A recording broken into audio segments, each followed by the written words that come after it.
Tush, never tell me. I take it most unkindly that thou, Iago, who hast had my purse as if the strings were thine, shouldst know of this. It's blood, but you'll not hear me. If ever I had a dream of such a matter, abhor me. Thou toldst me thou did hold them in thy head. Despise me if I do not. 3 great ones of the city, in personal suit to make me his lieutenant, off captivate.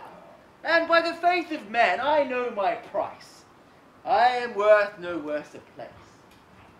But he, as loving his own pride and purposes, evades them, with a bombast circumstance, horribly stuffed with epithets of war, and in conclusion non-suits my mediators. For certes, says he, I have already chose my officer. And what was he? Forsooth, a great arithmetician, one Michael Cassio, a fellow almost damned in a fair wife, that never set a squadron in the field, nor the division of a battle knows more than a spinster, unless the bookish theoric, wherein the togaed counsels can propose as masterly as he. Mere prattle, without practice, is all his soldiership. But he, sir, had the election, and I, of whom his eyes had seen the proof, at Cyprus, at Rhodes, and on other grounds Christian and heathen, must be believed and calmed by debtor and creditor. This countercaster, he in good time must his lieutenant be. And I, God bless the mark, his lordship's sanction. By heaven, I would rather have been his hangman. Why, there's no remedy. 'Tis the curse of service. Preferment goes by letter and affection, and not by old gradation, where each second stood heir to the first. Now, sir, bejudge yourself whether I, in any just term, am affined to love the more.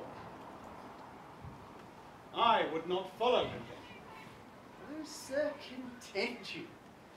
I follow him to serve my turn upon him. Why, the more I would not be Iago. In following him, I follow but myself.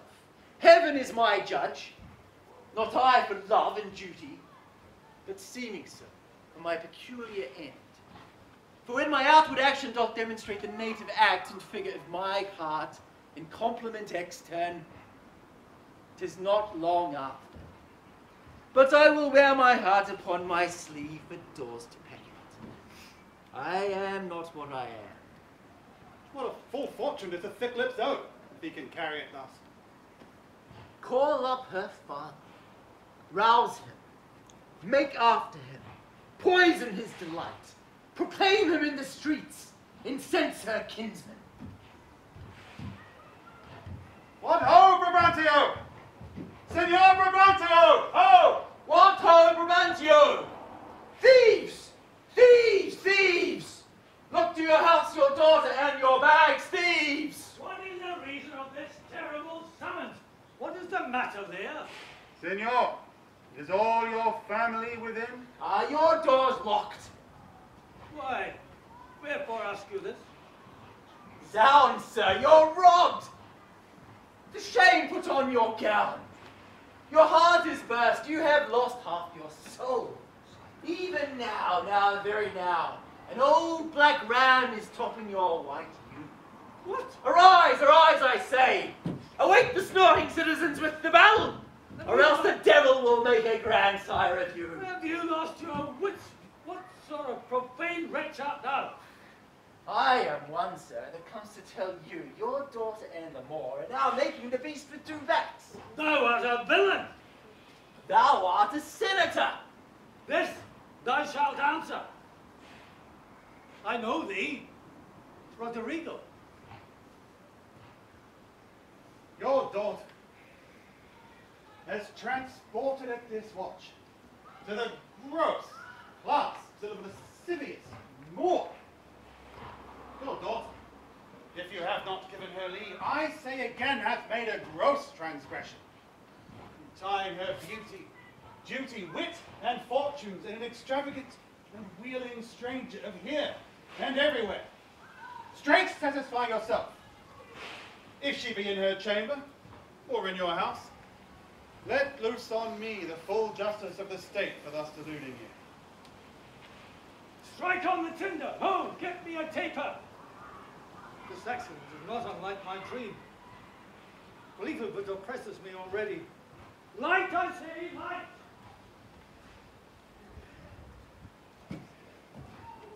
Farewell, for I must leave. The Moors embarked with such loud reason to the Cyprus wars, which even now stand in act, that for their souls another of his fathom they have none to leave their business. In which regard, though I do hate him as I do hell pains, yet for necessity of present life, I must shout a flag in sign of love, which is indeed but sign. Oh, it is too true and evil. Gone she is, and what's to cover my despised time is naught but bitterness. Now, Roderigo, where dost thou see her? Oh, unhappy girl. What the moor sayest thou? Who would be our father? How dost thou know 'twas she? She deceives me past thought. What said she to you? Raise up my brother and give me more tapers. Are they married, think you? Truly, I think they are. Oh, heaven! How got she out? Oh, treason of the blood! Fathers, from hence, trust not your daughters' minds by what you see them act. Is there not chance by which the property of youth and maidhood may be abused? Have you not read, Roderigo, of some such thing?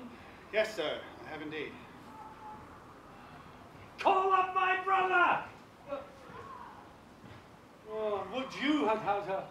Some one way, some another. Do you know where we may apprehend her on the moor? I think I can discover them, if you please to get good guard and go along with me. Pray you lead on, as every house I'll call. I can command at most. Get weapons, ho, and raise special officers of night. On, good Roderigo, I'll deserve your pains. Though in the trade of war I have slain men, yet do I hold it very sour the conscience to do no contrived murder. I lack iniquity sometimes to do me service. 9 or 10 times I thought to have yerked him here, underneath the ribs. 'Tis better as it is. Nay, but he prated and spoke such scurvy and provoking terms against your honour, that with the little godliness I have, I did full hard forbear him. But I pray you, sir, are you fast married? Be assured of this, that the Magnifico is much beloved, and hath in his effect a voice potential as double as the Duke's. He will divorce you, or put upon you what restraint and grievance the law, with all his might to enforce it on, will give him cake. Let him do his spite.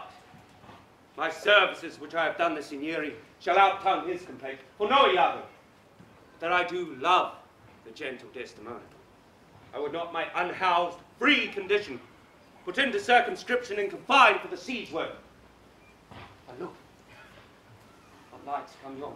Those are the raised father and his friends. You had best go in. Not I. I must be found, my parts, my title, my perfect soul shall manifest me rightly. Is it they? By Janus, I think no. Noble Lieutenant! The goodness of the night upon you, friend. What is the news?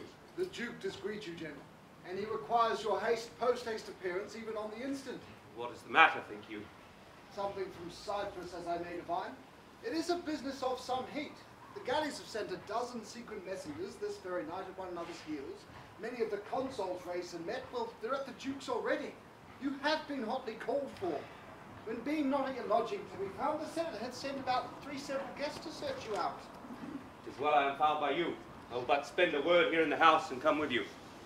Ancient, what makes he here? Faith, he's knight hath boarded a land carriage. If it prove lawful prize, he's made forever. I do not understand. He's married. To who? Married to... Come, Captain, will you go? Wouldn't you? Here comes another troop to seek for you. It is Brabantio, General. Be advised, he comes to bad intent. Holla! Stand there! Senor, it is the Moor. Down with him! You, Roderigo, I am for you. Put up your bright swords, for the dew will rust them. Good signor, you had better command with years than with your weapons. Oh, thou foul thief! Where hast thou stowed my daughter? Damned as thou art, thou hast enchanted her. Judge me the world if 'tis not gross incense that thou hast practised on her with foul charms, abused her delicate youth with drugs or minerals that weaken motion. I'll have it disputed on, 'tis palpable and probable to thinking. I therefore apprehend and do tax thee as an abuser of the world, a practicer of arts inhibited and out of warrant. Lay hold upon him. If he resist, subdue him at his peril. Hold your hands, both you of my inclining and the rest. If it were my cue to fight, I should have known it without prompt. Where will you that I go to answer this your charge? Prison! To prison till fit time of law and course of direct session call thee to answer. And if I do obey, how will the Duke be therewith satisfied, whose messengers are here about my side, upon some present business of the state to take me to him? Valiant Othello, we must straight employ you against the general enemy Ottoman. I did not see you. Welcome, noble signor. We've lacked your counsel and your help tonight. So did I yours. Pardon me, your grace. Why, what's the matter? My daughter. My daughter! Dead. Aye, to me, she is abused, stolen from me and corrupted by spells and charms brought of mountebanks. Whoe'er he be that in this foul proceeding thus beguiled your daughter of herself and you of her, the bloody book of law you shall yourself read in the bitter letter, after your own sense. Yea, though our proper son stood in your action. Humbly I thank your grace. Here is the man, this Moor, whom now it seems your special mandate from the state affairs have hither brought. What in your own part can you say to this? Nothing but this is so. Most potent, grave, and reverend signors, my very noble and approved good masters, that I have ta'en this old man's daughter is most true. True, I have married her. The very head and front of my offending have this extent, no more. But rude am I in my speech, and little blessed with the soft phrase of peace, for these arms of mine have 7 years pith, till now some 9 moons wasted. They have used their dearest action in the tented fields. And little of this great world can I speak, more than pertains to feats of broil and battle. Therefore, little shall I grace my cause in speaking for myself. And yet, by your gracious patience, I will a round, unvarnished tale deliver of my whole course of love. What drugs, what charms, what conjuration, and what mighty magic, for these proceedings I am charged with all. I won his daughter. A maiden never bold, of spirit so still and quiet, her motion blushed at herself. And she, despite of nature, of years, of country, credit, everything, to fall in love with what she feared to look on. Othello, speak. Did you by indirect and forced causes pursue and poison this young maid's affection? Or came it by request, and such fair question as soul to soul affordeth? I do beseech you, send for the lady at the sagittary. Let her speak to me before her father. If thou dost find me foul in my report, the trust, the office that I hold of you, not only take away, but let your sentence even fall upon my life. Fetch Desdemona hither. Ancient, conduct them. You best know the place. Till she comes, as truly as to heaven, I will confess the vices of my blood. So justly to your grave ears I'll present how I did thrive in this fair lady's love, she and mine. Say it, Othello. Father loved me, often invited me, still questioned me the story of my life. From year to year, the battles, the sieges, the fortunes I have passed. This to hear, would Desdemona seriously incline, she'd come again. and with a greedy ear devour up my discourse, which I, observing, took once upon a pliant hour, and found good means to draw from her a prayer of earnest heart, I did consent, and often did beguile her of her tears. When I spoke of some distressful stroke my youth suffered, my story done, she gave me for my pains a world of sighs. She swore, in faith, it was strange, 'twas passing strange, 'twas pitiful, it was wondrous pitiful. She wished she had not heard them, and yet she wished that heaven had made her such a man. She thanked me, and bade me, if I had a friend that did love her, I should but teach him how to tell my story, and this would woo her. Upon this hint I spoke. She loved me for the dangers I had passed. I loved her that she did pity them. This only is the witchcraft I have used. Here comes the lady. Let her witness it. Well, I think this tale would win my daughter too. I pray thee, hear her speak. She do confess to being half a wooer. Destruction on my head if my bad blame light on the back. Come hither, gentle mistress. Do you perceive amongst this noble company to whom you most owe obedience? My noble father, I do perceive here a divided duty. To you I'm bound for life and education. My life and education both do learn me how to respect you. You are the lord of duty. I am hitherto your daughter. But he is my husband. And so much duty as my mother showed to you, referring you before her father, so much I challenge that I may profess due to the Moor, my lord. God be with you. I have done. Pleased your gaze onto the state affairs. I had rather adopt the child than would get it. Come hither, Moor. I here do give thee with all my heart that which but thou hast already, with all my heart I would keep from thee. For your sake, Jewel, I am glad in soul I have no other child. So let us the Turk of Cyprus beguile. But words are words, and I never yet heard that the bruised heart was pierced through the ear. I beseech you, proceed to the affairs of state. The Turk with the most mighty preparation makes for Cyprus. Othello, the fortitude of the place is best known to you. You must therefore be content to slubber the gloss of your new fortune with this more mighty and boisterous expeditions. Most humbly, therefore bending to your state, I crave fit disposition for my wife, due reference and place of exhibition, with such accommodation and resort that levels with her breeding. If you please, be it at her father's. I'll not have it so. Nor I! Nor I. I would not there reside to put my father in impatient thoughts by being in his eye. But most gracious Duke, to my unfolding lend your prosperous ear, and let me find your charter in your voice to assist my simple. Why, what would you, Desdemona? That I did love them more to live with him. My downright violence and storms of fortunes may trumpet to the world. My heart subdued, even to the very quality of my lord. I saw Othello's visage in his mind, and to his honor and his valiant parts did I my soul and fortunes consecrate.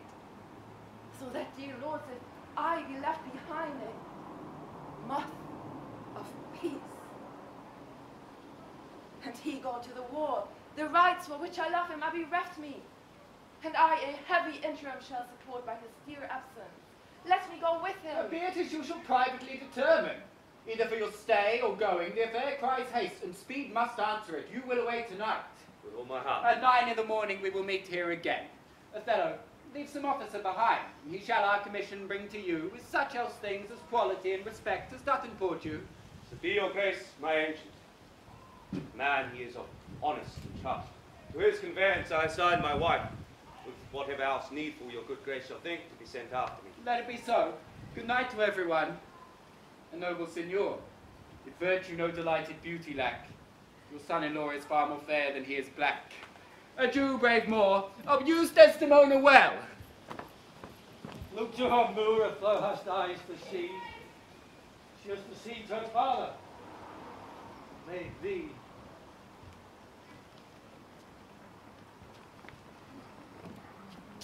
My life upon her faith, honest Iago. My Desdemona I must leave to thee. Prithee, let thy wife attend on her, and send them after in the best advantage. Come, Desdemona, I have but an hour of love, of worldly matters and direction to spend with thee. We must obey the time.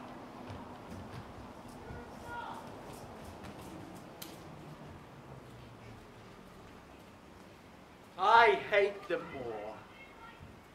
And it is thought abroad that twixt my sheets he has done my office. I know not if to be true, but I for mere suspicion in that kind will do as if for surety.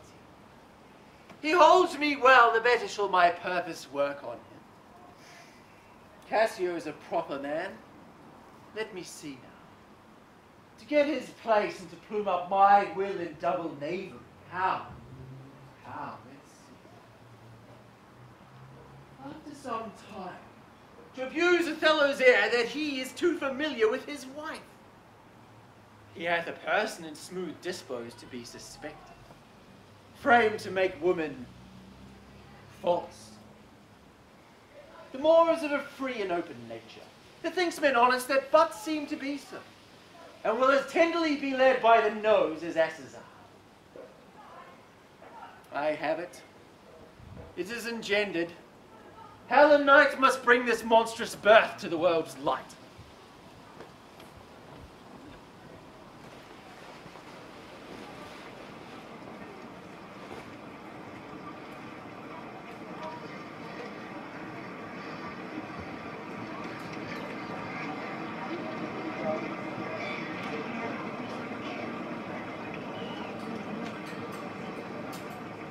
Othello hath achieved and made that paragon's description and wild fame, one that excels the quirks of blazoning pens and the essential vesture of creation, does tire the ingenier.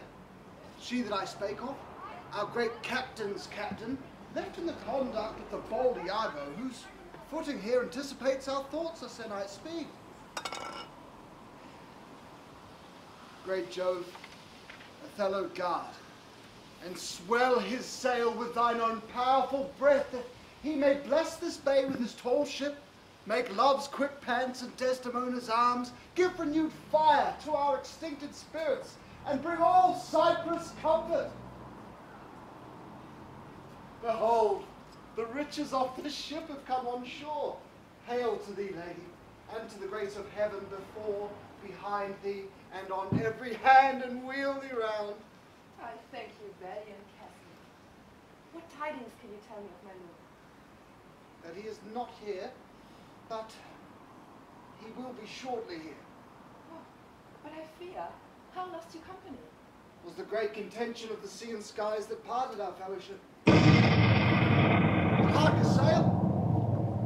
Good ancient, you are welcome. Welcome, mistress. Let it not gall your patience, good Iago, that I extend my manners. 'Tis my breeding that gives me this bold show of courtesy. Sir, would she give you so much of her lips as if her tongue she oft bestows on me? You'll have enough.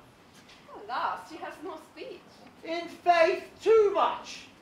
I find it still when I have list to sleep. Marry, before your ladyship, I grant she puts her tongue a little in her heart and tries to think.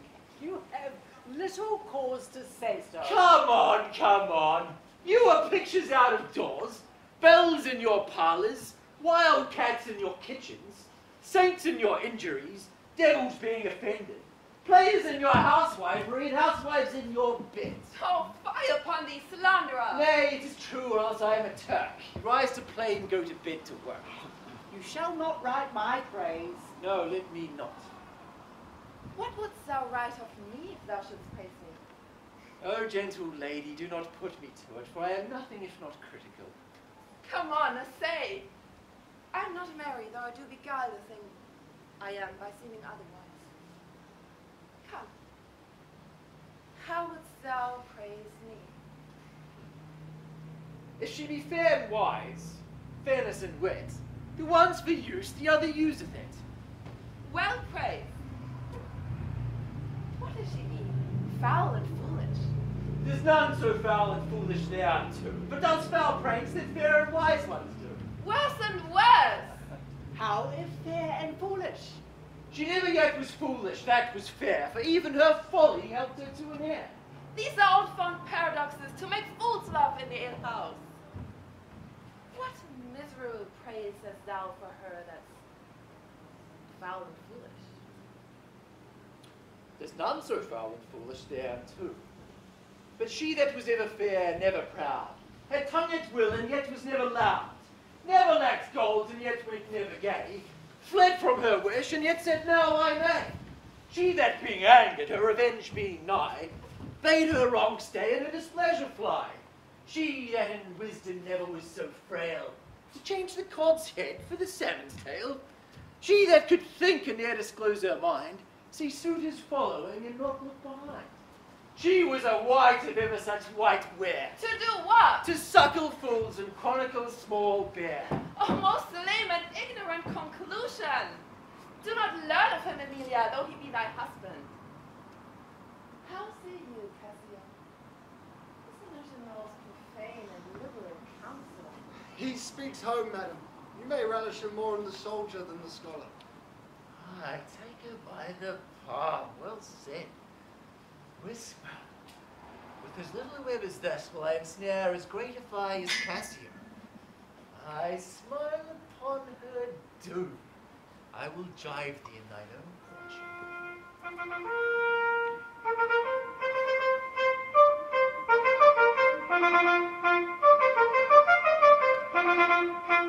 The more I know his trumpet.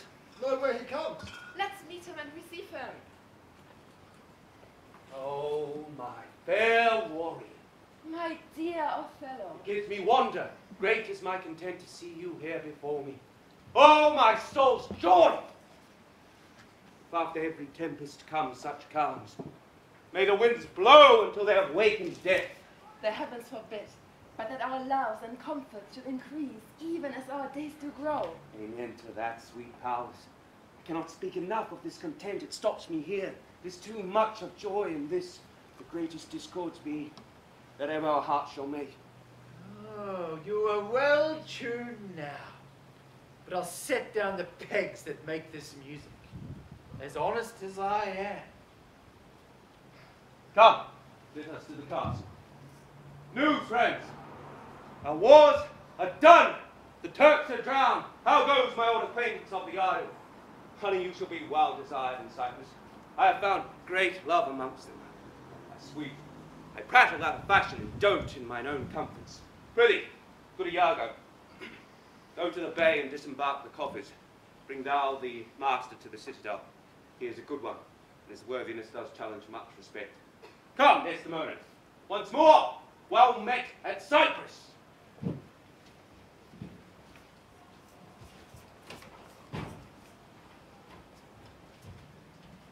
Do thou meet me presently at the harbour. Come hither. First I must tell thee this. Desdemona is directly in love With him? Oh, it is not possible. Lay thy finger thus, and let thy soul be instructed. Mark me with what violence she first loved the more, but for bragging and telling her fantastical lies. And will she love him still for prating? Let not thy discreet heart think it. Her eye must be fed, and what delight shall she have to look on the devil? When the blood is made dull with the active sport, this should be a game to inflame it, and to give satiety a fresh appetite. Loveliness in favors, sympathy in years, manners and beauty, all which the more is defective in. Now, for want of these required conveniences, her delicate tenderness will find itself abused, begin to heave the gorge, disrelish and abhor the more. Very nature itself will instruct her in it, and compel her to some second choice. Now, sir, this granted is a most pregnant and unforced position. Who stands so eminent to the degree of this fortune as Cassio does? Besides, the knave is handsome, young, and hath all the requisites in it that folly and green minds look after. A pestilent complete knave. And the woman hath found him already. I cannot believe that in her. She's full of most blessed condition. Blessed fig's end! The wine she drinks is made of grapes. If she had been blessed, she never would have loved them more. Blessed pudding. Dost thou not see her paddle with the palm of his hand? Does not mark that. Yes, that I did, but that was but courtesy. Lechery! By this hand, an index and obscure prologue to the history of lust and foul thoughts.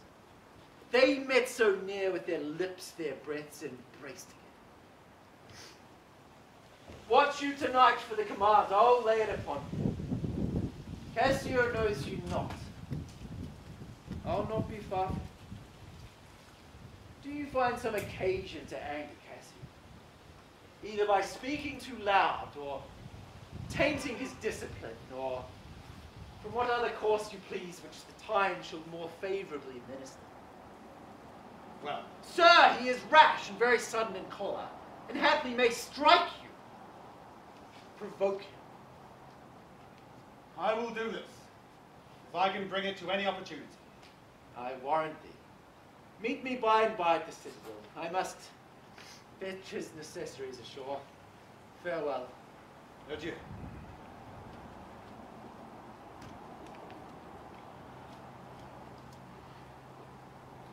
That Cassio loves her, I do well believe it.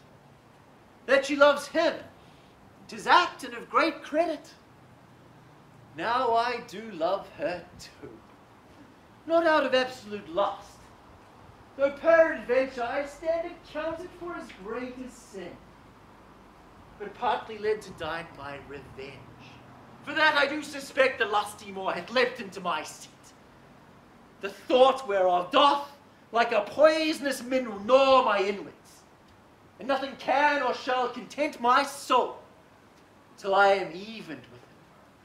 Wife, or failing so yet that I put the Moor at least into a jealousy so strong, judgment cannot kill. I'll have our Michael Cassio on the hip, abuse him to the Moor in the rank garb, for I fear Cassio, with my nightcap too, make the Moor thank me, love me, and reward me for making him egregiously an ass.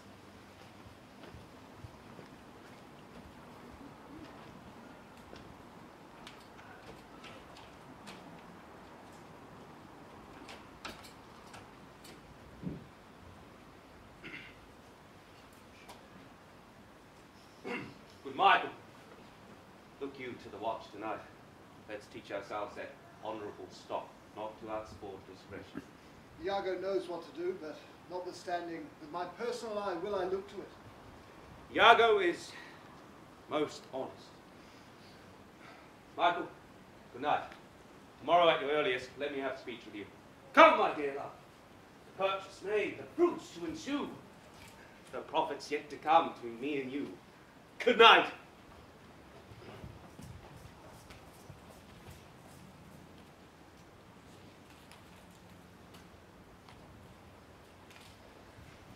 You must to the watch, Iago. Not this hour, Lieutenant. 'Tis not yet 10 of the clock. Our general cast us thus early for the love of his Desdemona. Let us not therefore blame.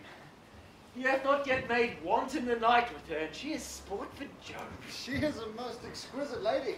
And I'll warrant her, fun of game. Indeed.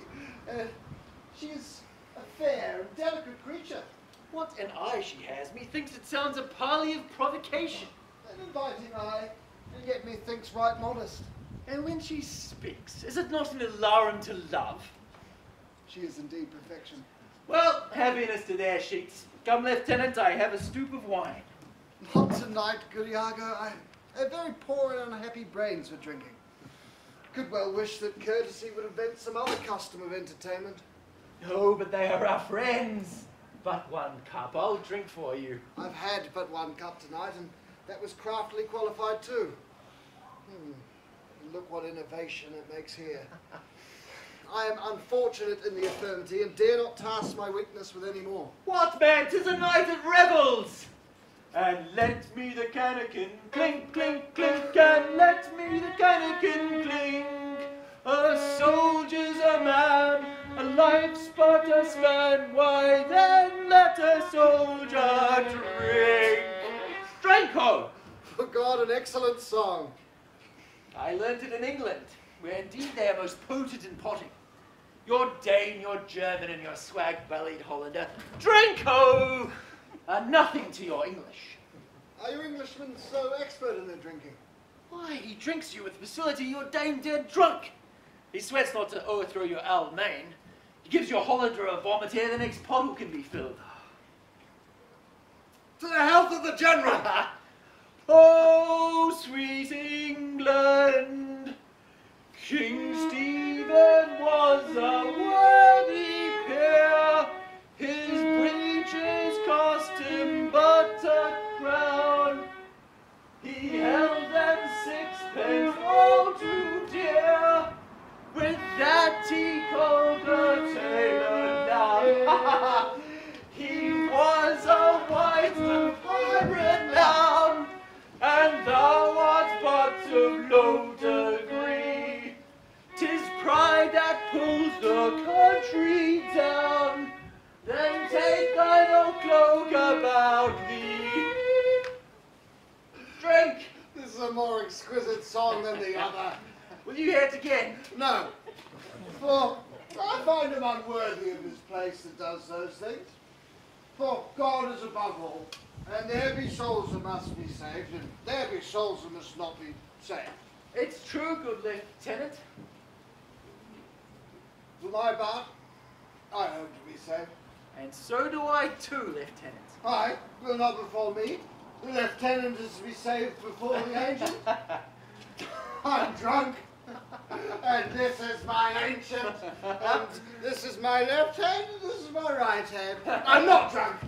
I can speak well enough, and I can stand well enough.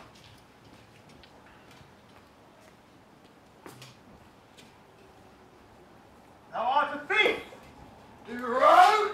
You rascal! A knave teach me my duty, I'll beat thy head until the twig and bottom! Beat me! What's that great rogue? Come, come. You're drunk. Drunk? What's the matter here? Oh, zounds! I bleed still. I am hurt to the death. Hold for your lives! Lieutenant, sir, gentlemen, have you lost all sense of peace and duty? Hold! The shame the general speaks to you. Why, how now, ho! From whence ariseth this? Honest Iago looks dead with grieving. Speak. Who began it?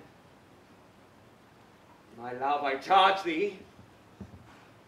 I do not know. Friends all but now, even now, swords out and tilting one at other's breast in opposition blood. How come, Michael, you were thus forgot? I pray you pardon me, I cannot speak. Now, by heaven, my blood begins my safer guide to rule. Give me to know how this foul rout began. Who set it on? It's monstrous. Iago, who began it? Touch me not so near. I had rather have this tongue cut from my mouth than it should do offense to Michael Cassio. Yet I persuade myself to speak the truth. Though Cassio did some little wrong to him, his men in rage strike those that wish them best. Yet surely Cassio, I believe, received from him that fled some strange indignity which patience could not pass. I know, Iago, thy honesty and our love doth mince this matter, making it light for Cassio. Cassio! I love thee. Never more be officer of mine. What's the matter? All's well now, sweetie. Come away to bed. Come, Desdemona. 'Tis the soldier's life, have his balmy slumbers wake with strife. What art thou hurt, Lieutenant? Aye, beyond all surgery. Merry heaven forbid. Reputation. I've lost my reputation. I've lost the immortal part of myself, and what remains is bestial. Reputation, Iago! As I am an honest man, I thought you'd receive some bodily wound. There's more sense in that than in reputation. Reputation is an idle and most false supposition, oft got without merit and lost without deserving. You have lost no reputation at all, unless you repute yourself such a loser. What, man? There are ways to recover the general. Suit him again and he's yours. I'd rather sue to be despised than to deceive so good a commander with so slight, so drunken, and so indiscreet an officer. Come, you are too severe a moraler. As the time, the place, and the condition of this country stands, I could hardly wish this had not befallen. But since it is as it is, mend it for your own good. I will ask him for my place again, and he shall tell me I'm a drunkard. Come, come. Good wine is a good familiar creature, if it be well used. Exclaim no more against it. And, good lieutenant, I think you think I love you. I well deserved it. I'm drunk. Any man living may be drunk at a time, man. I'll tell you what you shall do. Our general's wife is now the general. May say so in this respect, for that he hath devoted and given up himself to the contemplation, mark, and denouement of her parts and graces. Confess yourself freely to her. Importune her help to put you in your place again. She is of so free, so kind, so apt, so blessed a disposition. She holds it a vice in her goodness not to do more than she has requested. This broken joint between you and her husband entreat her to splinter. And my fortunes against any lay worth naming, this crack of your love shall grow stronger than it was before. You advise me well. I protest. This is sincerity of honest love and kindness. Betimes, in the morning, I will to the virtuous Desdemona to undertake for me. You are in the right. Good night, Lieutenant. I must to the watch. Thank you, honest Iago.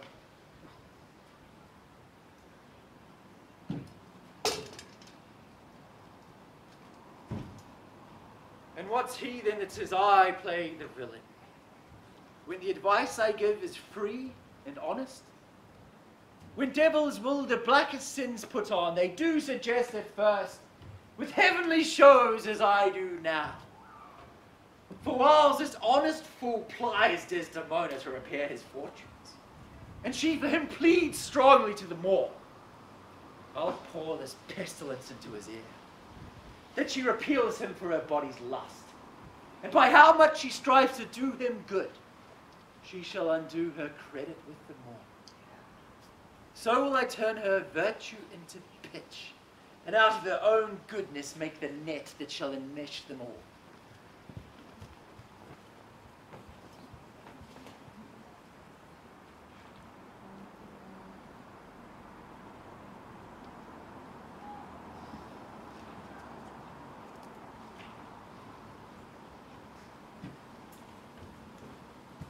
You have not been abed then? No, the day had parted. The day had broken before we parted. I have made bold, Iago, to send to your wife. My suit to her is that she will to the virtuous Desdemona procure me some access. I'll send her to you presently, and I'll devise a mean to draw the more out of the way, that your business and converse may be more free. I humbly thank you for it. I never met a Florentine more kind and honest. Good morrow, good lieutenant. I am sorry for your displeasure, but all will sure be well. The general and his wife are talking of it, and she speaks for you stoutly. Yet, I beseech you, if you think it may be done, if you think it fit, if you could give me the brief advantage of some discourse with Desdemona alone. Pray you come in, and I will bestow you where you shall have time to speak your bosom freely. I am much bound to you.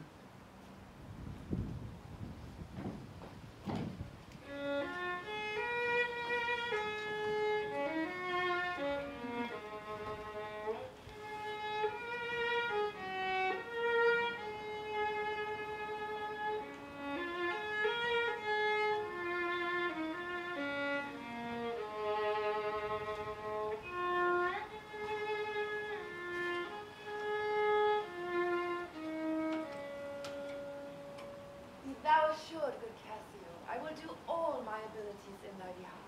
Oh, do, good madam. I warrant it grieves my husband as if the case were his. Oh, what's an honest fellow? Do not doubt, Cassio, but I will have my lord think you again as friendly as you were. Countess, madam, whatever shall become of Michael Cassio is never anything but your true servant. I know it. I thank you. You do love my lord. You've known him long. And be you well assured he shall in strangeness stand no further off than in a polite distance. That is true, madam. That policy may either last so long, or fed upon on such a nice and waterous diet, or bred itself so out of circumstance that my place being supplied, my general will forget my love and service. Do not doubt that. Before Emilia here, I give thee warrant of thy place. Assure thee, if I do vow a friendship, I'll perform it to the last article. My lord shall never rest. I'll watch him tame and talk him out of patience. His bed shall seem a school, his board a shrift. I'll intermingle everything he does with Cassio's suit. Therefore be merry, Cassio, for thy solicitor shall rather die than give thy cause away. Here comes my lord. Madam, I'll take my leave. Why? Stay and hear me speak. I am very ill at ease and unfit for my own purposes. Well, do your discretion. Ah, I like not that. What dost thou say? Nothing, my lord, or if I know not what. Is that not Cassio parting from my wife? Cassio, my lord. No, sure, I cannot think it, that he would steal away so guilty like seeing you coming. Believe it was he. How now, my lord? I've been talking with a suitor here that languishes in your displeasure. Who is it you mean? Why, your Lieutenant Cassio. Good my lord, if I have any grace or power to move you, this present reconciliation take. For he not be one that truly loves you, that errs in ignorance, not in cunning. I have no judgment in an honest faith. I prithee, call him back. Went he hence now? Aye, sooth, so humble that he has left part of his grief with me to suffer with him. Good love, call him back. Not now, sweet Desdemona, some other time. But shall be shortly. The sooner sweet for you. Shall be tonight at supper. No, not tonight. Tomorrow dinner then. I shall not dine at home. I meet the captains at the citadel. Why then, tomorrow night, or Tuesday morn. On Tuesday noon, or night on Wednesday morn, I prithee name the time. But let it not exceed 3 days. In faith, he's penitent. And yet his trespass in our common reason, save that. They say the wars must make examples of their best. Is not almost a fault to incur a private check. When shall he come? Tell me, Othello. I wonder in my soul what you would ask of me that I should deny. Or stand so murmuring on. What? Michael Cassio, who came a-wooing with you, and so many a time when I have spoke of you disgracingly have taken your part. To have to do so much to bring him in. Trust me, I could do much. Prithee no more. Let him come when he will. I will deny thee nothing. Why? This is not a boon. 'Tis as I should entreat you to wear your gloves, to feed on nourishing dishes, to keep you warm, or suit to you to do a peculiar profit to your own person. Nay, when I have a suit wherein I mean to touch your love indeed, It shall be full of poise, and difficult weight, and fearful to be grasped. I will deny thee nothing. Whereon I do beseech thee, grant me this, to leave me but a little to myself. Shall I deny you? No. Farewell, my lord. Farewell, my Desdemona. I'll come to thee straight. Emilia, come. Be as your fancies teach you. Whatever you be, I am obedient.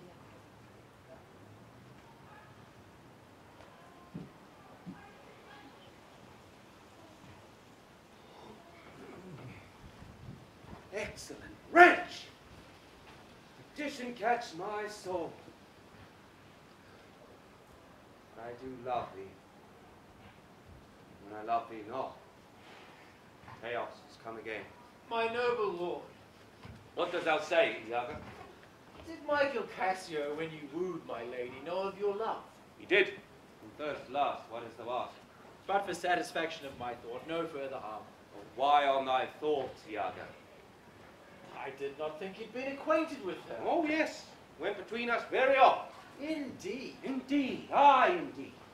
Discernest thou aught in that? Is he not honest? Honest, my lord. Honest, aye, honest. My lord, for aught I know. What dost thou think?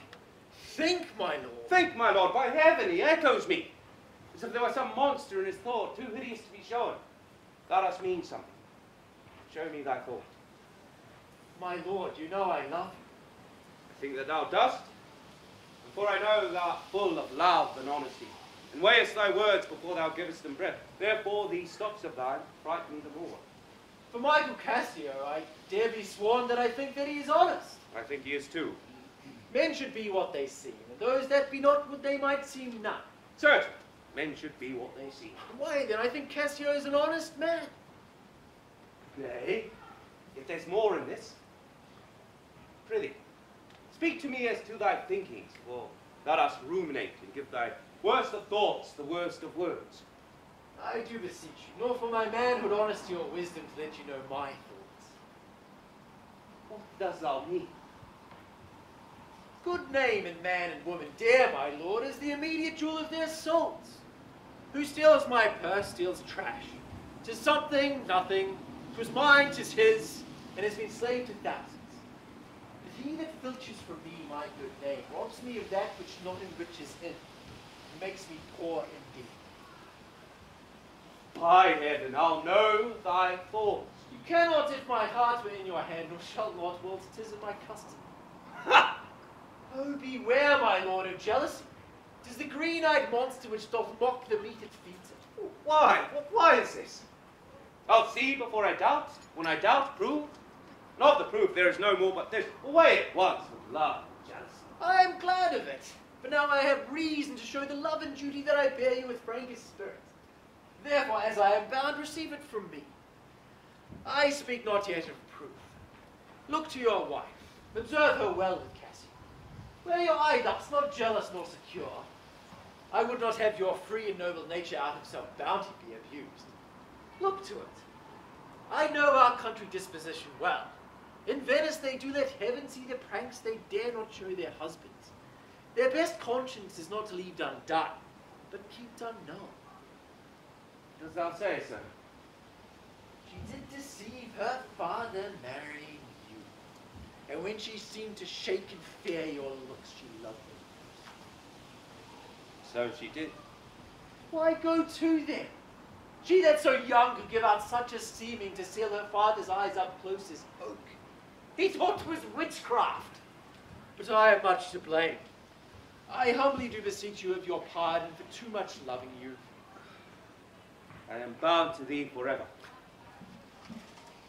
I see this hath a little dashed your spirit. Not a jot, not a jot. I faith I fear it has. I hope you'll consider what is spoke comes from my love. But I do see your mood. I am to pray you not to strain my speech to grosser issues, nor to larger reach than to suspicion. I will not. Should you do so, my lord, my speech shall fall into such vile success as my thoughts aim not at. Cassio's my worthy friend. I do see you're moved. No, not much moved. I do but think Desdemona's honest. Long live she, sir, and long live you to think, sir. Yet our nature dearly for himself. Aye, there's the point. Farewell, farewell! If more thou dost perceive, let me know more. Sit on thy wife to observe her. Leave me, Iago. My lord, I take my leave. Why did I marry him? This honest creature doubtless sees and knows more, much more, than he unfolds. My lord, I might entreat your honour to scan this thing no further. Leave it to time. Though it be fit that Cassio have his place. For sure he fills it up with great ability. Yet if you please to hold him off a while, you shall by that perceive him in his means. Note, if your lady strain his entertainment with any strong or vehement importunity, much will be seen in that. In the meantime, let me be thought too busy in my fears, for worthy cause I have to fear I am. And hold her free, I do beseech your honour. Fear not my government. I once more take my leave.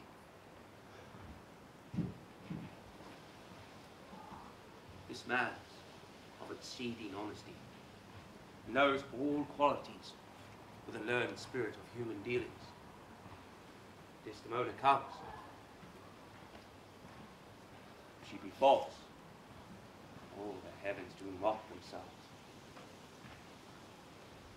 I'll not believe it. How now, my dear Othello? Your dinner and the generous islanders where you invited to attend your present. I am to blame. Why do you speak so faintly? Are you not well? I have a pain in my forehead here. Faith. That's worth watching. It will away again. Let me but bind it hard. In this hour, it will be well. Oh, the napkin is too little. Get it alone. Come. I'll go in with you. I'm very sorry that you're not well.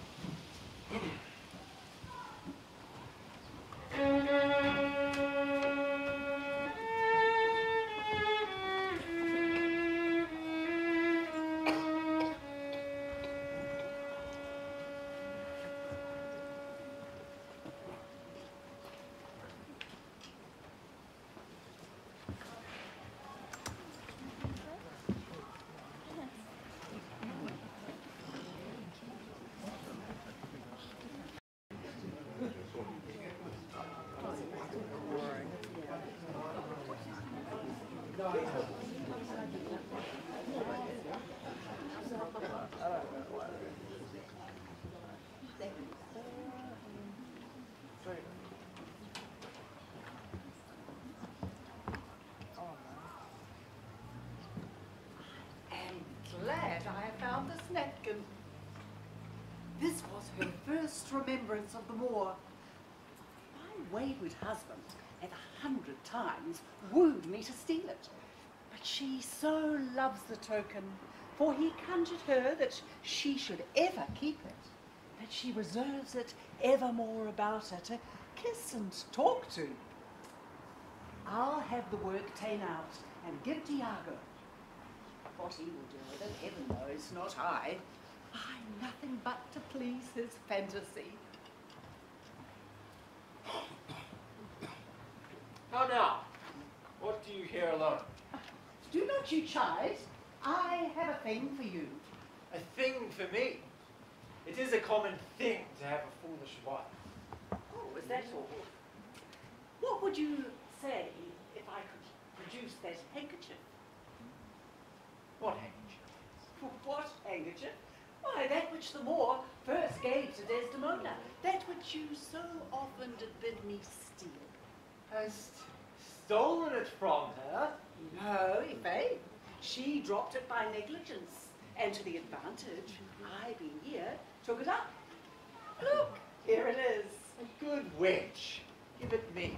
What will you do with it that you have been so earnest to have me filch it? Why, what's that to you? If it be not for some matter of import, give it to me again. Be not ignored on it. I have use for it. Poor lady, she will run mad when she shall lack it. Go, leave.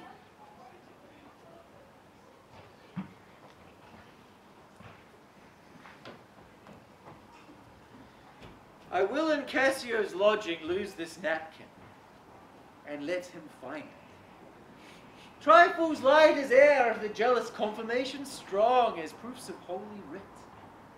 This may do something. The more already changes with my poison. Look where he comes. Close to me. How now, General? No more of that? Bavard, be gone!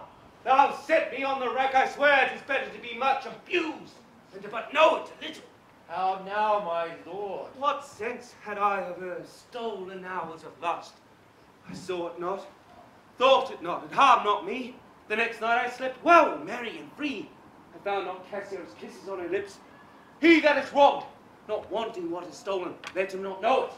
He is not robbed at all. I am sorry to hear this. I had been happy if the general camp, pioneers and all, had tasted her sweet body, that I had nothing known. Oh, now, forever, farewell, tranquil mind, farewell, content, farewell. Othello's occupation's gone. It is possible, my lord. Villain, be sure thou prove my love a whore. Be sure of it. Give me the ocular proof, or by the worth of man's eternal soul, thou hadst better have been born a dog than answer my waked wrath. Is't come to this? Let me to see it! At the least so prove it. That probation bear no hinge nor loop to hang a doubt upon, for woe upon thy life. My noble lord. Thou dost slander her and torture me, nevermore pray.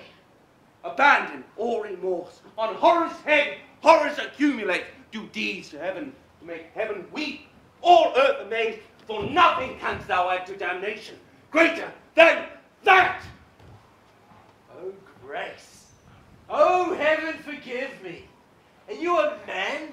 Have you a soul or sense? God be with you, take mine office. O wretched fool that livest to make thine honesty a vice. Nay, stay! Thou shouldst be honest.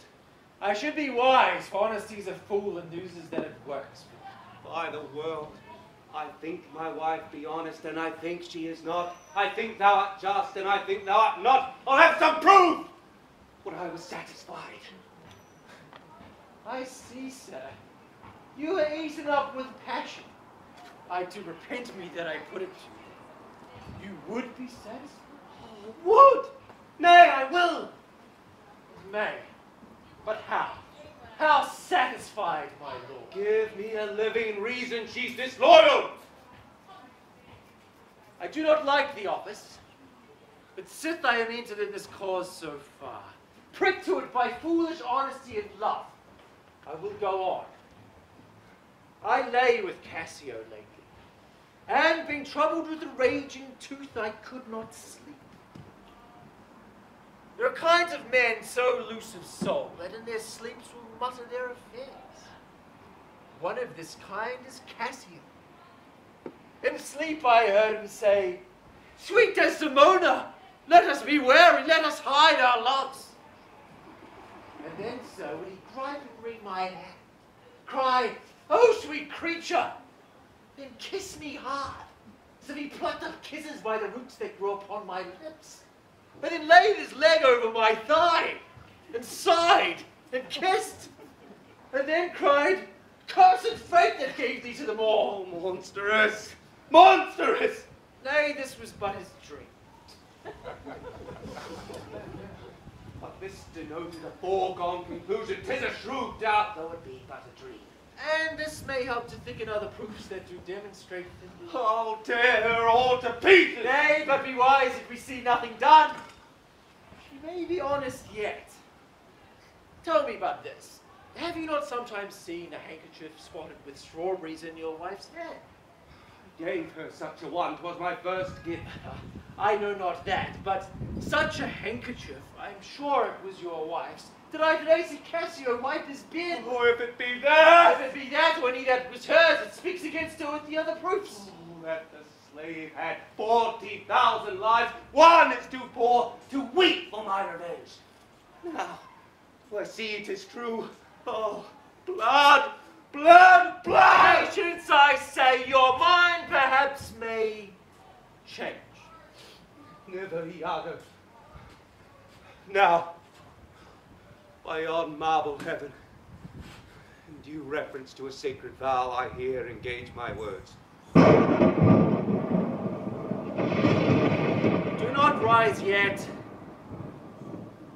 Witness you ever-burning lights above. You elements that clip us round about. Witness that here Iago doth give up the execution of his wit, hands, heart, to wronged Othello's servants. Let him command, and to obey shall be in me what bloody business ever.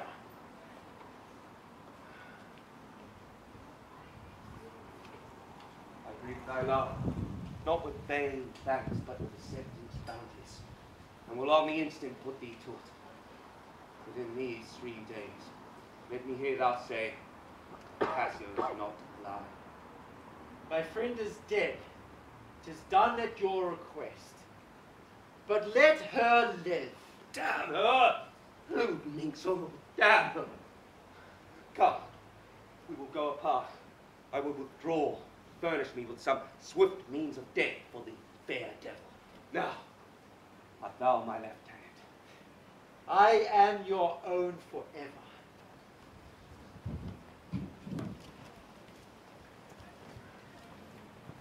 Where should I lose that handkerchief, Emilia? Madam, I know not. Believe me, I'd rather have lost my purse full of crusados and... But my noble Moors drew of mind and made of not such business as jealous creatures are. 'Twere enough to put him to the thinking. Is he not jealous? Who, he? I think the son where he was born drew all such favors from him. Here comes my lord. I will not leave him now till Cassio be brought. How is it with you, my lord? Well, my good lady, all heartness to dissemble. How do you, Desdemona? Well, my good lord. Give me your hand. His hand is moist, my lady. It yet had felt no age, nor known no sorrow. This argues fruitfulness and a liberal heart. Hot, hot and moist. This hand of yours requires a sequester from liberty, fasting, prayer, much constigation, and exercise without. For he is a young sweating devil here that commonly rebels. 'Tis a good hand, a frank one. You may indeed say so, for it was that hand that gave away my heart. A liberal hand. The hearts of old gave hands. But the new heraldry is hands, not hearts. I cannot speak of that. Come now, you promise. What promise, Chuck? I've sent to bid Cassio come speak with you. I have a salt and sorry room offends me. Lend me thy handkerchief.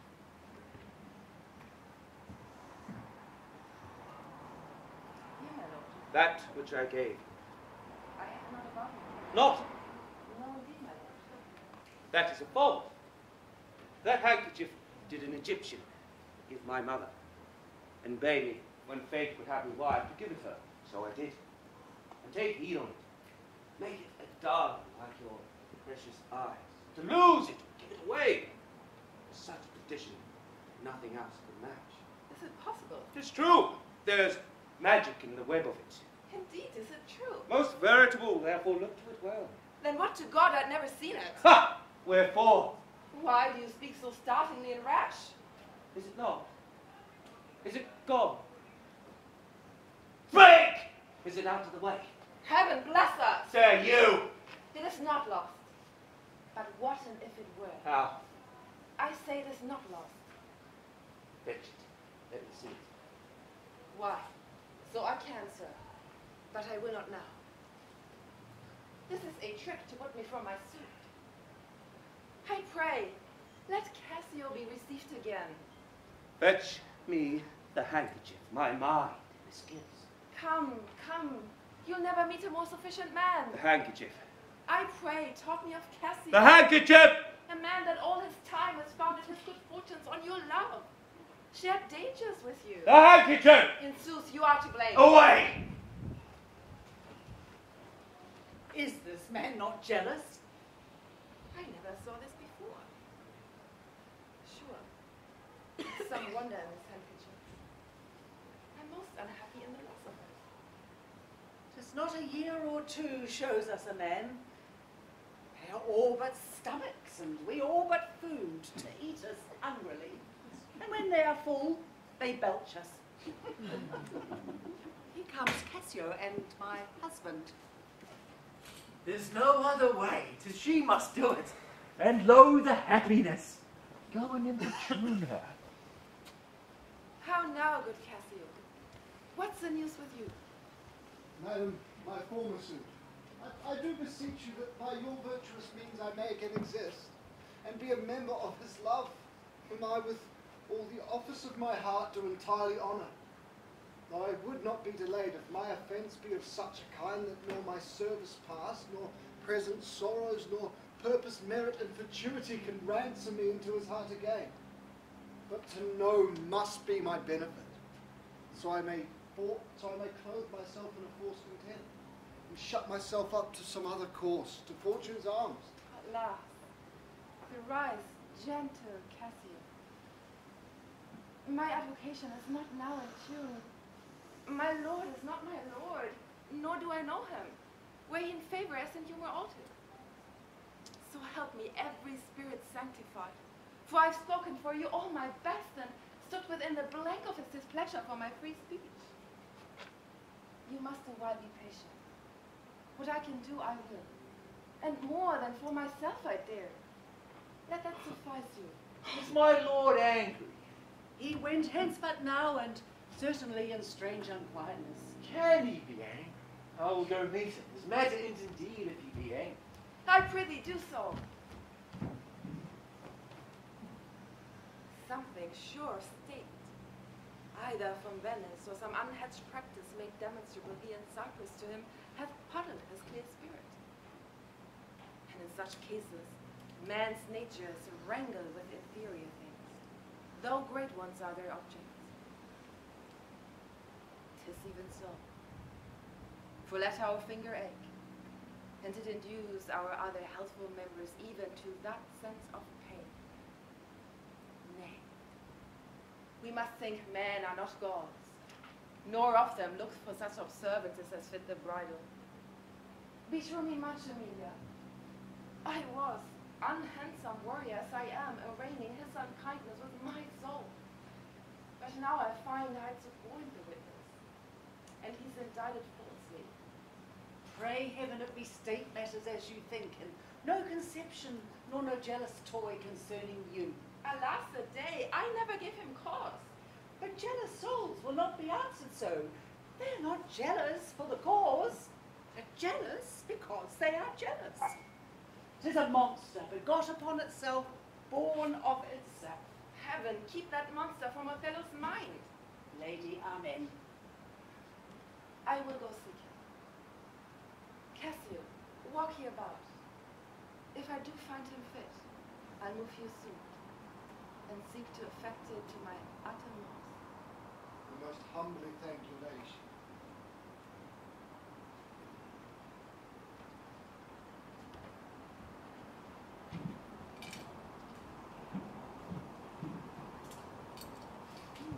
But if I give my wife a handkerchief, What then? why then 'tis hers, my lord, and being hers she may, I think, bestow it on any man. She is protectress of her honour. May she give that?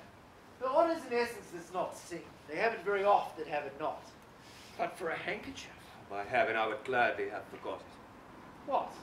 If I had said I had seen him do you wrong, or heard him say... Have you said anything? He hath, my lord, but be well assured no more than he'll unswear. What have he said? Faith that he did... I know not what he did. What? What? Lie with her. with her, on her, what you will. Lie with her. Lie on her. We say lie on her when they belie her. Lie with her is fulsome. Handkerchief. Confessions. Handkerchief. To confess, and then be hanged for his labours. First be hanged, and then to confess. I tremble at it. There's not words that shake me pish, but noses, ears, lips. Is it possible? Confess! Handkerchief. First handkerchief or terrible! Work on my medicine, work. Thus credulous fools are caught, and many worthy and chaste dames, even thus, all guiltless meet reproach. What ho, my lord, I say, Othello! How now, Cassio? What's the matter? My lord has fallen into an epilepsy. This is his second fit. He had one yesterday. Rob him about the No, temple. forbear. The lethargy must have his quiet course. If not, he foams at mouth and by breaks out to savage madness. Look, he stirs. Do you withdraw yourself a little while, he will recover straight. When he is gone, I would on great occasion speak with you. How now, General, have you not hurt your head? Dost thou mock me? I mock you. No, by heaven. Would you would bear your fortune like a man. A horned man's a monster and a beast. There's many a beast in a populous city, and many a civil monster. Did he confess? Cassio came hither. I shifted him away, laid good excuse upon your ecstasy, and bade him anon return in here speak with me, the which he promised. Marry, patience. I shall be most cunning in my patience. But dost thou hear most bloody? I'll chop her to messes. Cuckold me! Oh, 'tis foul in her. I know not officer. That's fouler. Fetch me some poison, Iago. Tonight, I'll not expostulate with her, lest her beauty and her body unprovide my mind again. This night, Iago.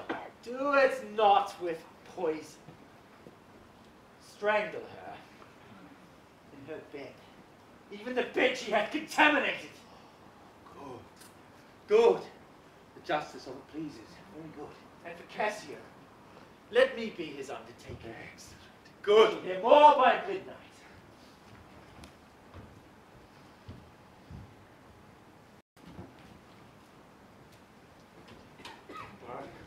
You have seen nothing then?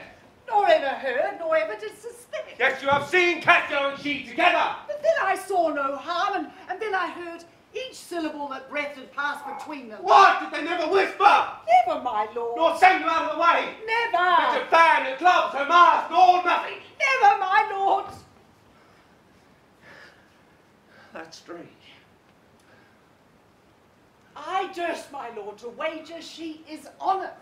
Lay down my soul at stake. If you think other, remove that thought. It doth abuse your bosom. If any wretch hath put this in your head, let heaven requite it with the serpent's curse. For if she be not honest, chaste, and true, there's no man happy. The purest of their wives is foul as slander. Bid her come hither. Go!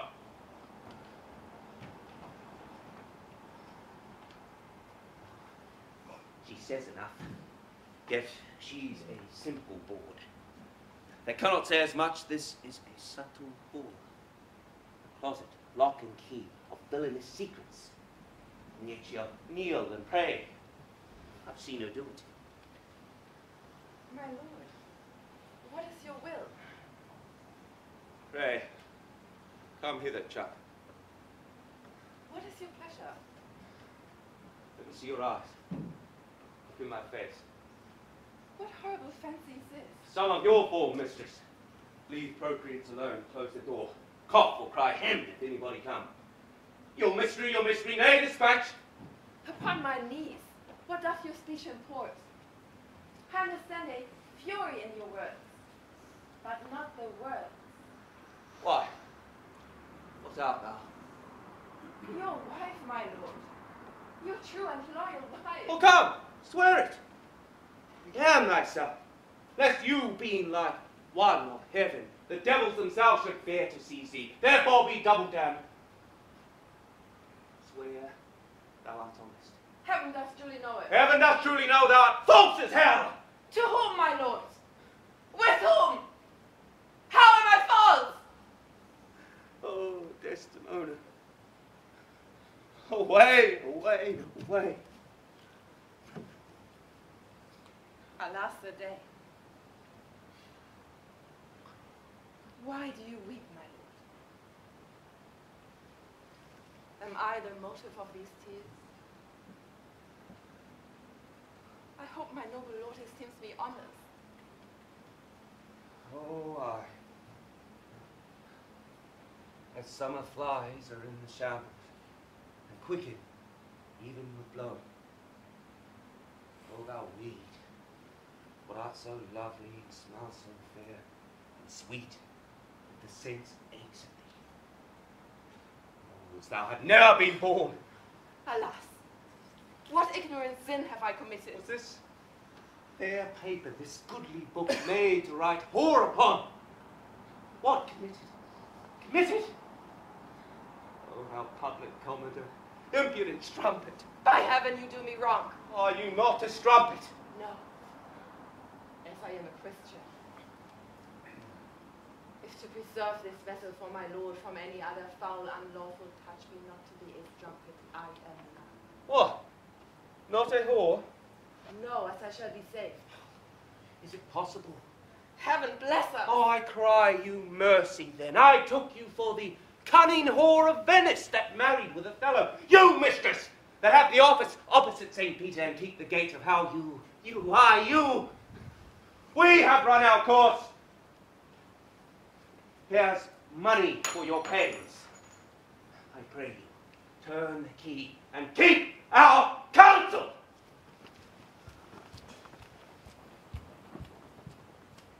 Alas, what does this gentleman conceive? How do you, madam? How do you, my good lady? Faith, half asleep. Madam, what's the matter with my lord? With who? With my lord, good lady. Who is thy lord? Why, he that is thine, sweet mistress. I have none. Do not talk to me, Emilia. I cannot weep. Nor answer have I none but what should go by water. Prithee, tonight, lay on my bed my wedding sheets, remember, and call thy husband hither. Here's a change indeed.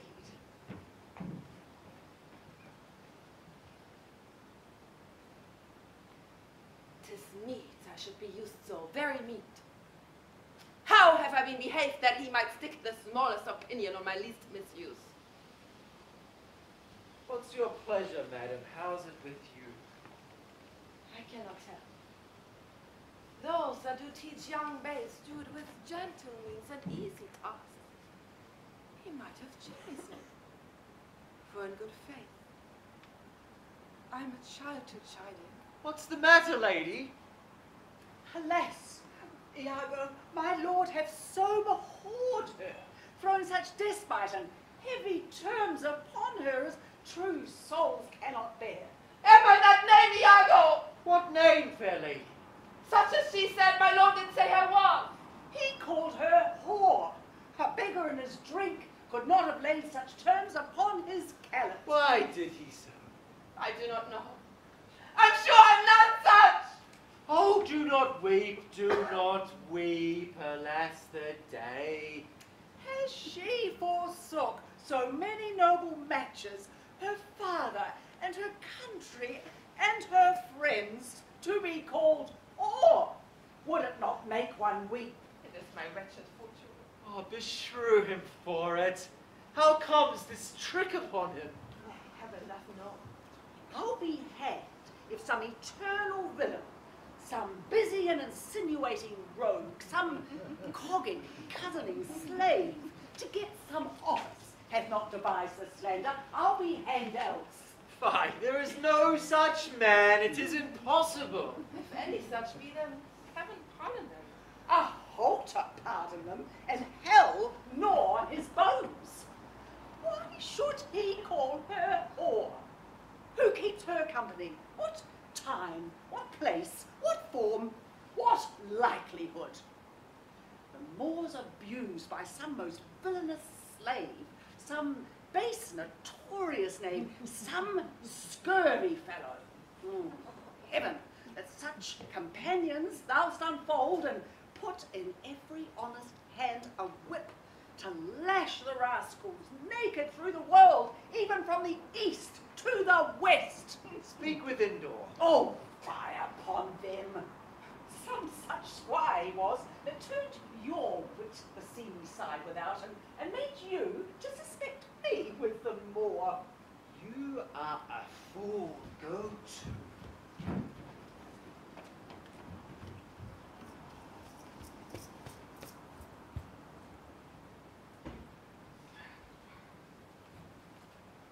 What shall I do to win my lord again? I know not how I lost him. Here I kneel.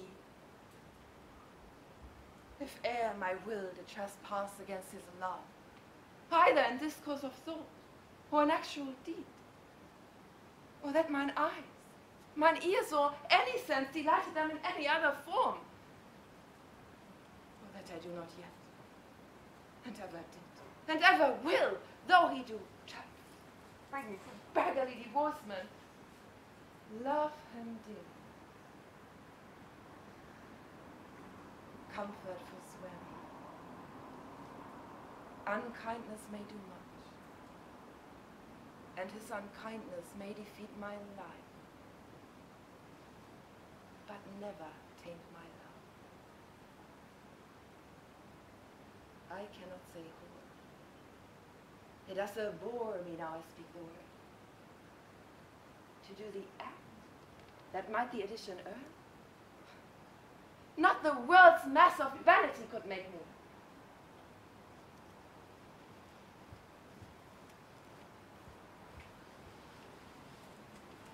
Here, stand behind this folk. Straight will he come. Wear thy good rapier bare, and put it home. Quick, quick, fear nothing. It makes us, or it mars us. Think on that, and fix most firm thy resolution. Be near at hand, and men must carry it. Here at thy hand, be bold and take thy stand. I have no great devotion to the deed, and yet he hath given me satisfying reasons. It is but a man gone. Off my sword, he dies. Villain! Thou diest!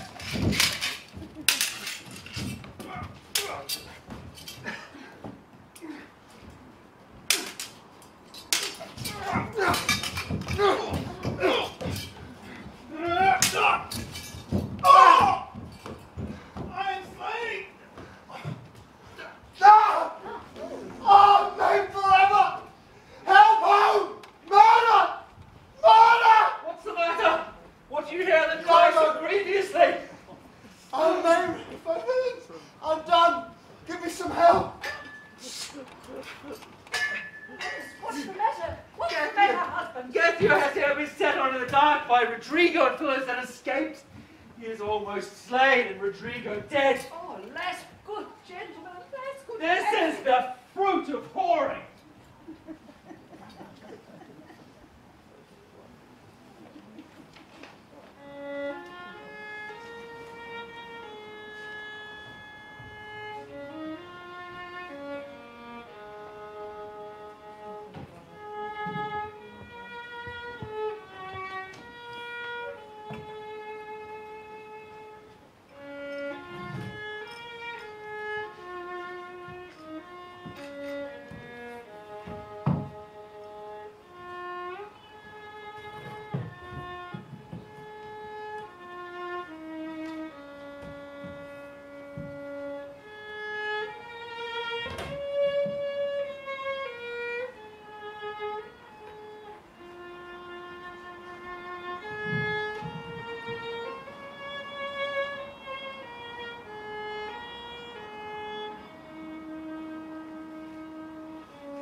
get thee to bed on the instant. I will be returned forthwith. Dismiss your attendant there. Let it be done. I will, my lord.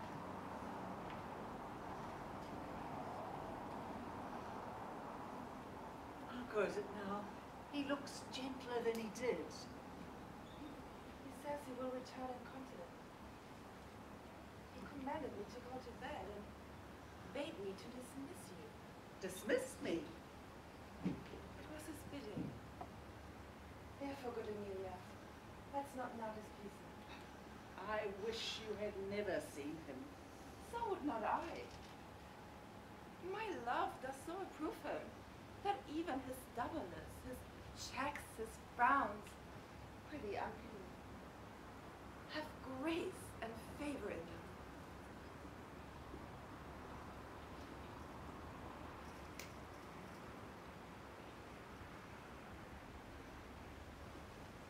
I have laid the sheets as you bade me on the bed. All's one. Good faith. How foolish our minds.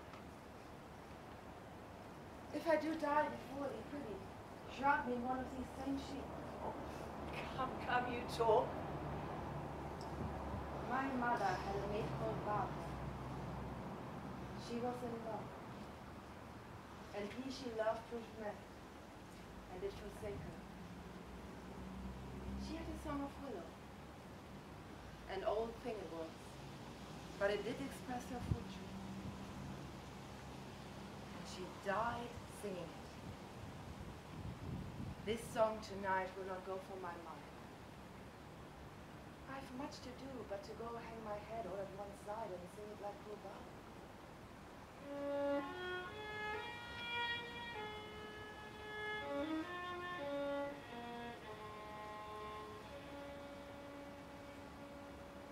The poor soul sat sighing by a sycamore tree.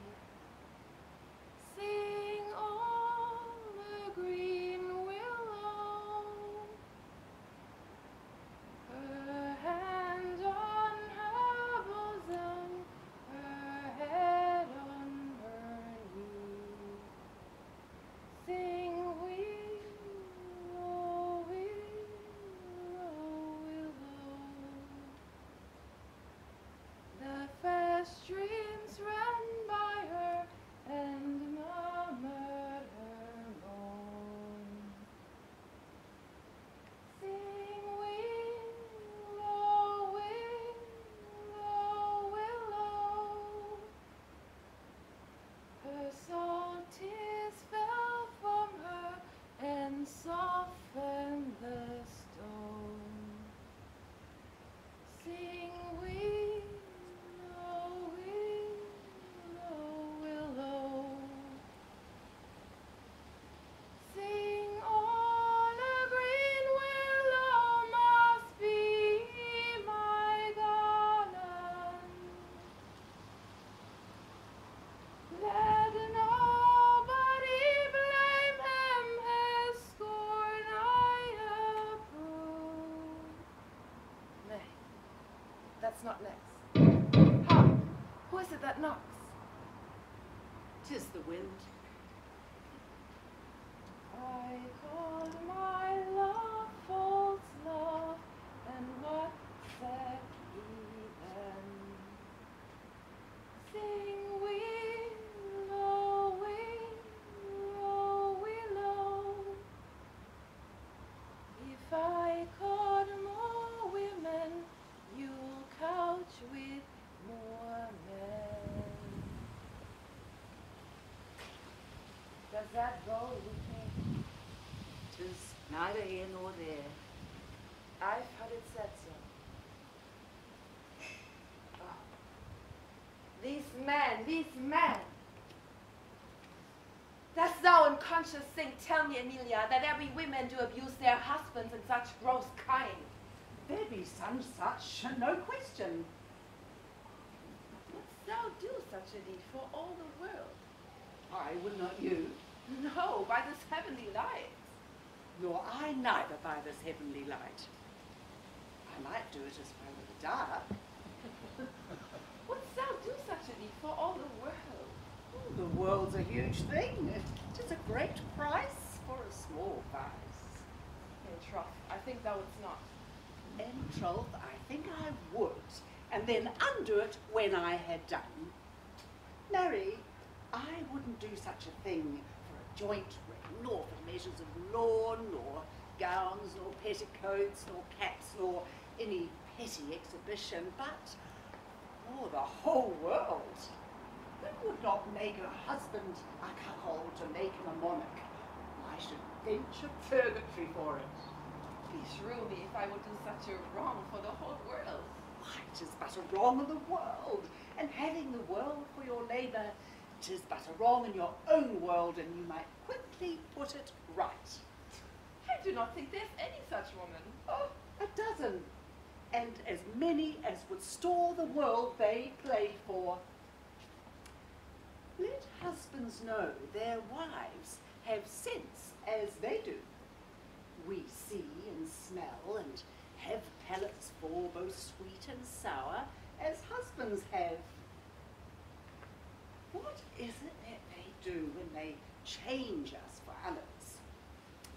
Is it sport? I think it is. Doth affection breed it? I pick it up. Is it frailty that thus errs? It is so too. And have not we affections, desires for sports, and frailties as men have? Then let them use us well, or let them know the ills we do, their ills instruct us so. Good night. Good night. Have any such use as sin, not to be bad from bad, but by bad men.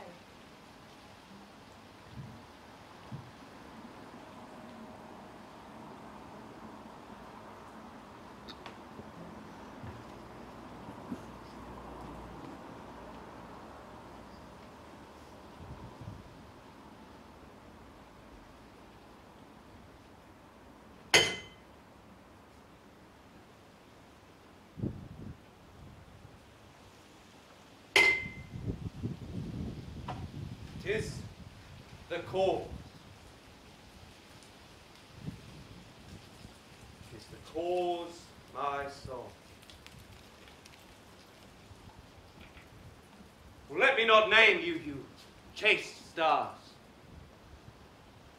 Tis the cause. Yet I'll not shed her blood, nor scar that whitest skin of hers as snow, and smooth monumental alabaster. Yet she must die, else you'll betray more men. Put out the light.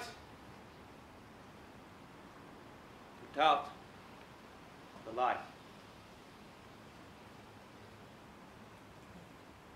If I quench thee, thou flaming minister, I can again thy former light restore. Should I repent me, but what? Put out the light. Thou cunning pattern of excelling nature, I know not where is that Promethean heat that can thy light relume.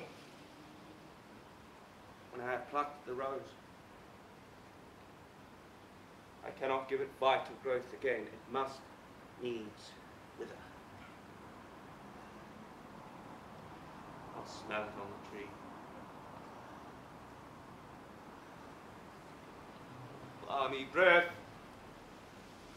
that does almost persuade justice to break her sword. What more? What more? Thus when thou art dead, and I will kill thee, and I will love thee up. One more, this be the last.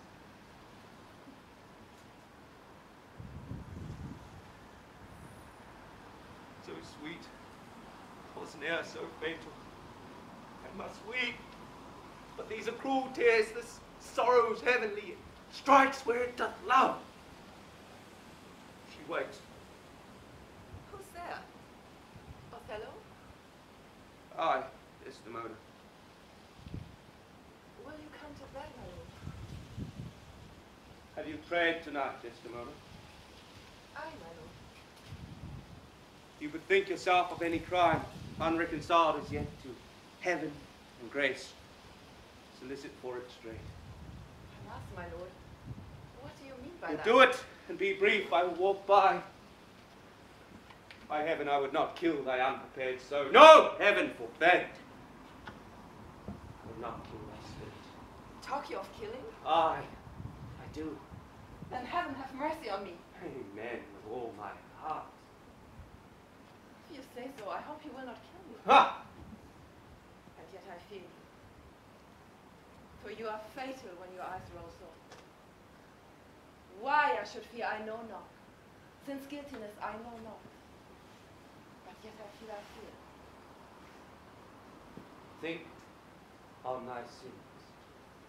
They are loves I bear to you. Aye, and for that thou diest. That death unnatural that kills for loving. Alas, why know you so, you Nettleton? Some bloody passion shakes your very frame. These are poisons, but I hope they do not point on me. Peace. Be still. I will. What's the matter?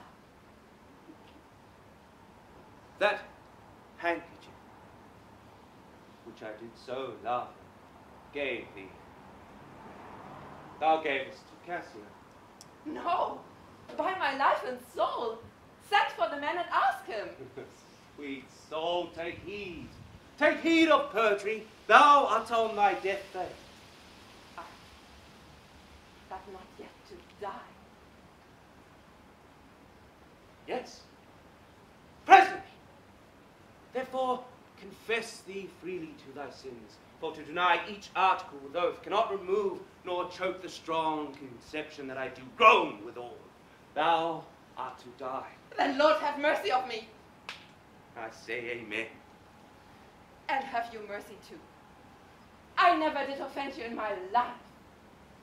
Never loved Cassio, but with that general warranty of heaven as I might love. I never give him talk. By heaven, I saw the handkerchief in his hand. Oh, perjured woman, thou hast stoned my heart and makest me call what I intend to do a murder, which I thought a sacrifice. I saw the handkerchief. He found it then. I never gave it him. Send for him hither. Let him confess the truth. He hath confessed. What? That he has used thee. How?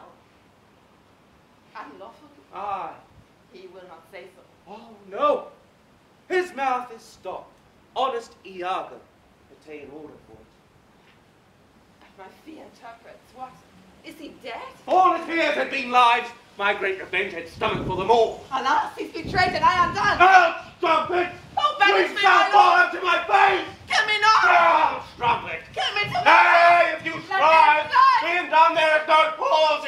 But what if they want prayer? It is too late! Too late!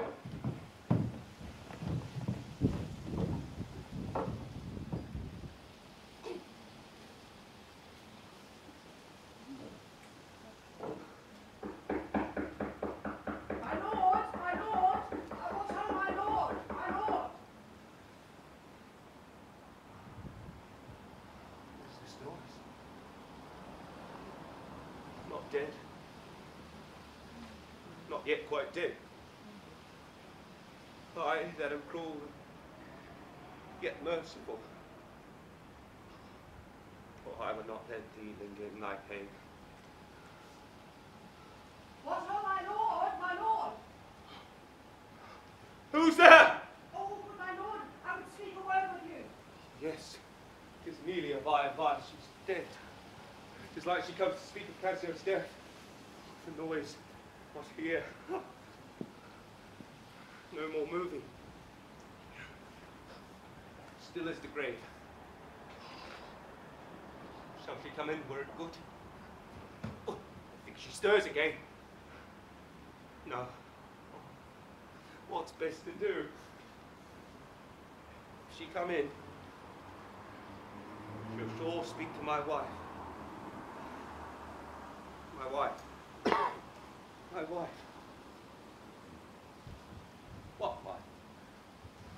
no wife. Insupportable.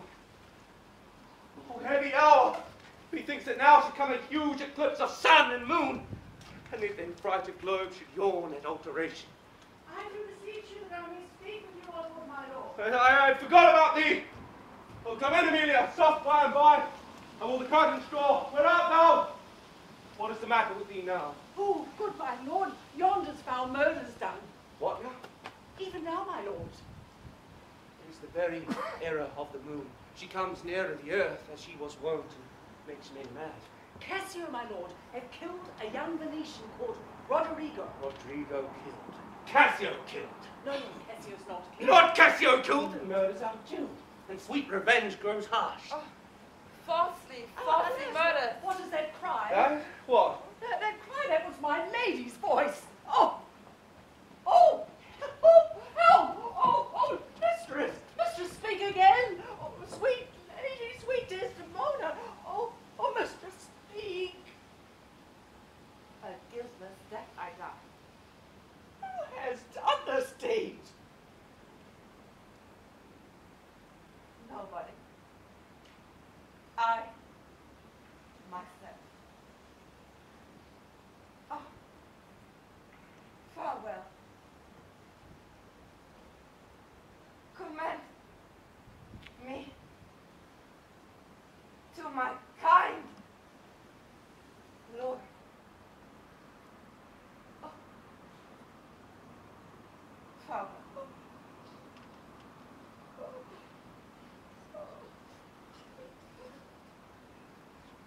Why?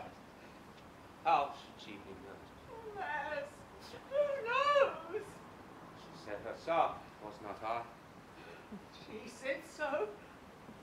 I must needs report the truth. She's like a lion, gone to burning hell. 'Twas I that killed her. Oh, the more angel she, and you the blacker devil. She turned to folly, and she was a whore. Thou dost belie her, and thou art a devil. She was false as water. You are rash as fire to say that she was false. Oh, she was heavenly. Cassio did top her. Ask thy husband now. Oh, I were damned beneath all depths in hell, but that I did proceed upon just grounds to this extremity. Thy husband knew it all. My husband. Thy husband. That she was false to wit. Aye, with Cassio. Nay, she had been true. If heaven had made me such another world, of one entire, perfect chrysolite, I've not a soul for it. My husband. Aye, 'twas he that first told me. An honest man he is, and hates the slime that sticks on filthy deeds.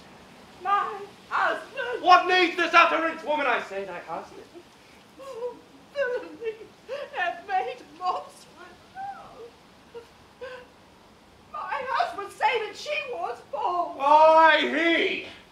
I say thy husband. Just understand the word. My friend, your husband, honest Iago. If he say so, may his pernicious soul rot half a grain a day. He lies to the heart. She was too fond of her most filthy bargain. Do thy worst. This deed of thine is no more worthy heaven than thou wast worthy her. Please, if you were best. Oh, you had not half the power to do me harm as I had to be hurt. Oh, gull, oh, dolt, as ignorant as dirt. Thou hast done a deed. I care not for thy sword. I'll make thee known, though I lost 20 lives. Murder! Murder! Help! The Moor hath killed my mistress! Oh! Young, are you come? Oh! Oh, as you have done well that men should lay their murders on your neck.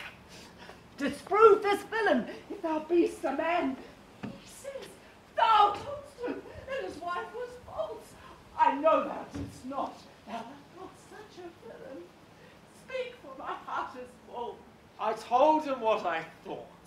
and told no more than what he found himself was apt and true.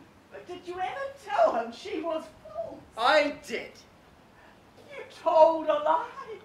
A villainous lie upon my soul. A lie. A damned lie. She false with Cassio. Did you say with Cassio? With Cassio, mistress, go to charm your tongue. I will not charm my tongue. I am bound to speak. My mistress lies here murdered on the bed, and your reports have put the murder on. Are you mad? I charge you, get you home. Oh, perchance, Iago, I shall ne'er go home. Oh! Lay me down and roar, for thou hast killed the sweetest innocent that e'er did lift up eyes. Pitiful! But yet Iago knows that she, with Cassio, hath the act of shame committed 1,000 times.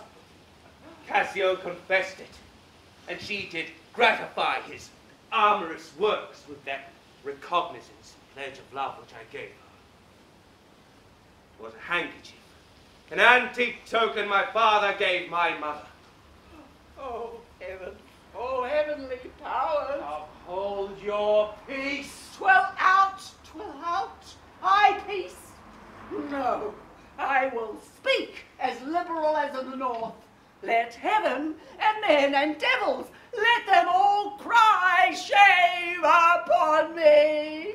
But I'll speak. Oh, now, dull, more.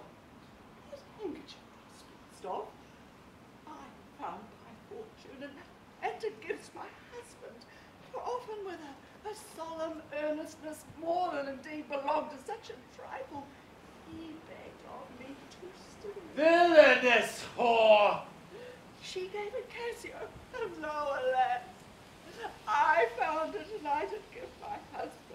Filth, thou liest! Oh, by heaven, I do not, gentlemen. Oh, murderous coxcomb, what should such a fool do with so good a woman? Are there no stones in heaven but what serve for the thunder? Precious villain! Stop! Stop!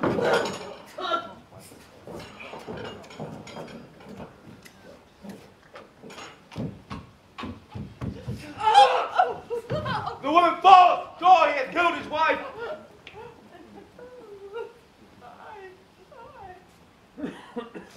Oh, lay me by my mistress. Alas, what did thy song bode, lady? Ah, can you hear me? I will play the swan and die in music. Ah, poor soul sat singing by a sycamore tree. Sing well, well, oh, oh. Poor, she was chaste. She loved me, grow more. Come my soul to bliss as I speak true. So speaking as I think,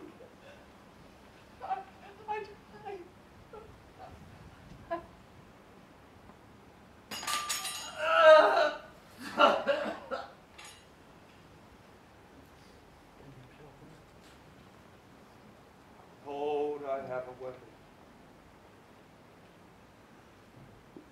As it never did of self-sustain upon a soldier's thigh. Oh, Desdemona! Desdemona! Dead! I kissed thee ere I killed thee.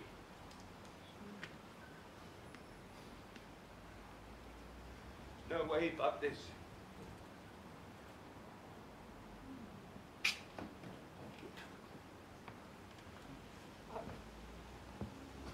Killing thyself.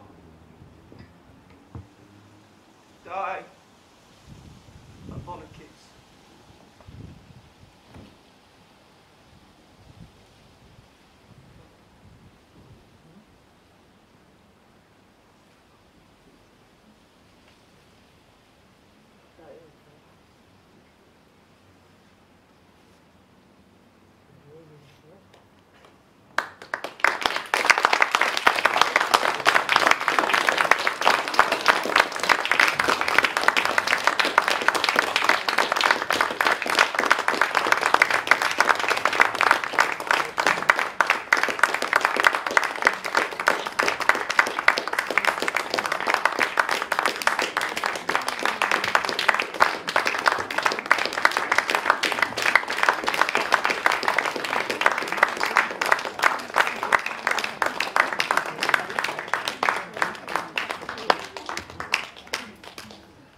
Thank you.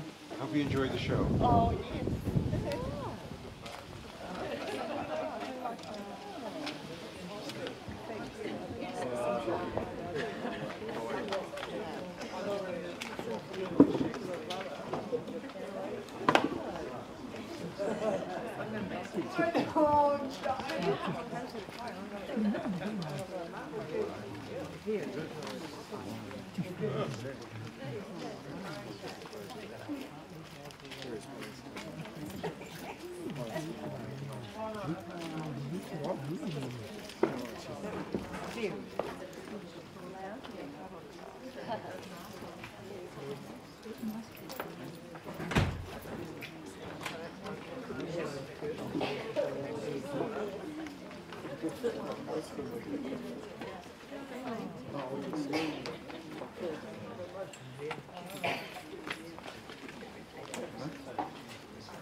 Wasn't it gorgeous?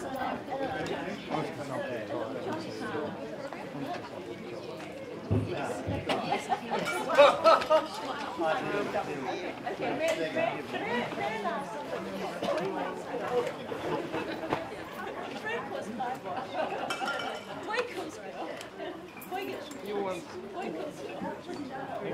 very good. Right. Is it on here? Oh, no, you can't. I love you, but I never Oh, really? But so the last time I've probably been nothing but just the face of it. Oh, bye. Well,